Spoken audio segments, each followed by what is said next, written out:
مور اور سانپ کو جنت سے کیوں نکالا گیا؟ السلام علیکم فرینڈز، کیسے ہیں آپ؟ سب خیریت سے ہیں؟ امید آپ سب خیریت سے ہوں گے۔ آپ نے میرا چینل سبسکرائب نہیں کیا تو میرا چینل سبسکرائب کر لیں، بیل آئیکن گھنٹی کے بٹن کو پریس کر لیں، جڑے رہیں میرے چینل کے ساتھ۔ مور جتنا اب خوبصورت ہے، اس سے کہیں زیادہ جنت میں خوبصورت تھا۔ مور کی خوبصورتی، یہ سبھی پرندے فدا تھے، لیکن ان سب خوبیوں کے باوجود مور سے ایسی کون سی خطا ہو گئی تھی جس سے اللہ تبارک و تعالیٰ نے مور کو جنت سے نکال دیا۔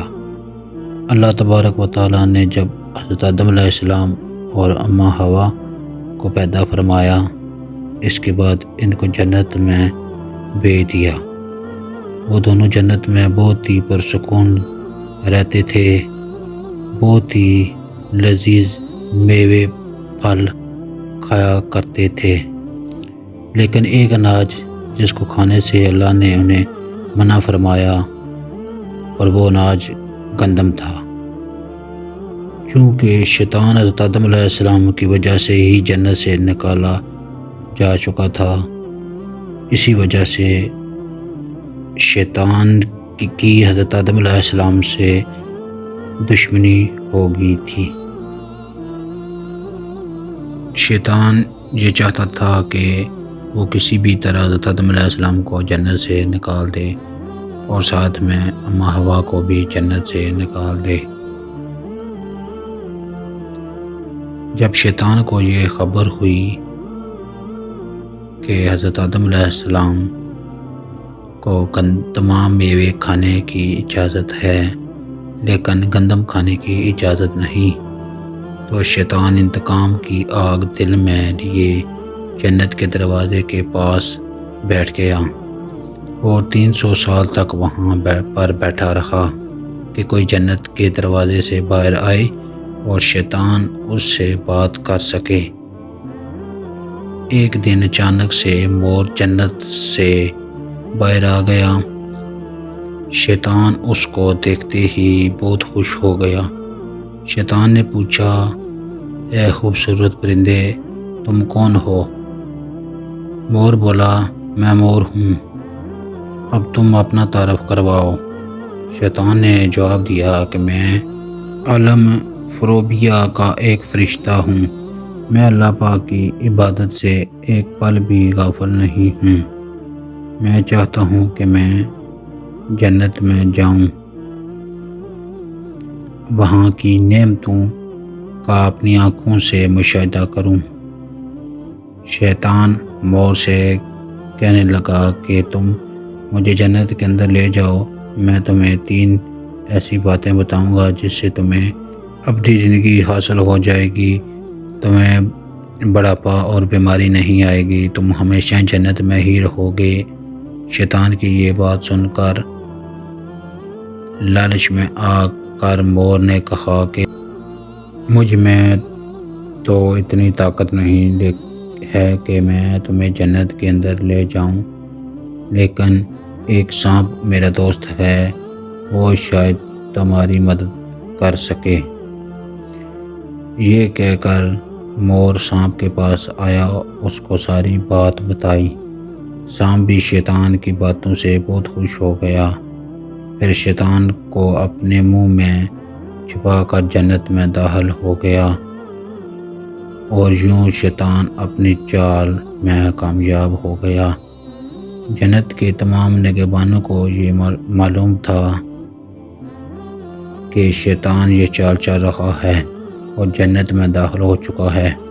فرشتے شیطان کو جنت سے نکالنے لگے۔ تب ہی اللہ پاک کے حکم ہوا کہ اس کو ابھی تک جنت میں ہی رہنے دیا جائے۔ وہ فرشتے اللہ تبارک و تعالیٰ کے حکم سے رک گئے۔ شاید یہ حضرت آدم علیہ السلام کا امتحان تھا۔ شیطان حضرت آدم علیہ السلام کے پاس اور اماں حوا کے پاس جا کر اپنی محبت کا اظہار کرنے لگا۔ وہ دونوں ہی شیطان کو پہچان نہ سکے کیونکہ ماضی کے مقابلے میں شیطان کی شکل تبدیل ہو چکی تھی۔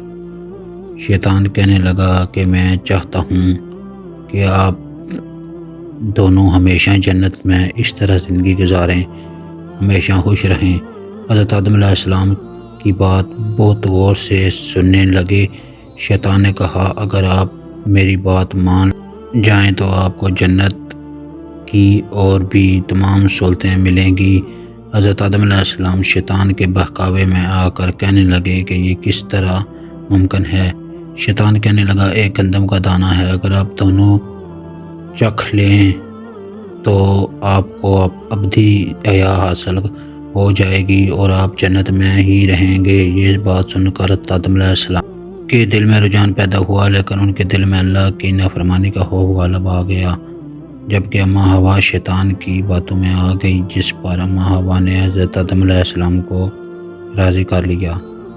پھر اس کے بعد ان دونوں نے اس گندم کے دانے کو چکھ لیا۔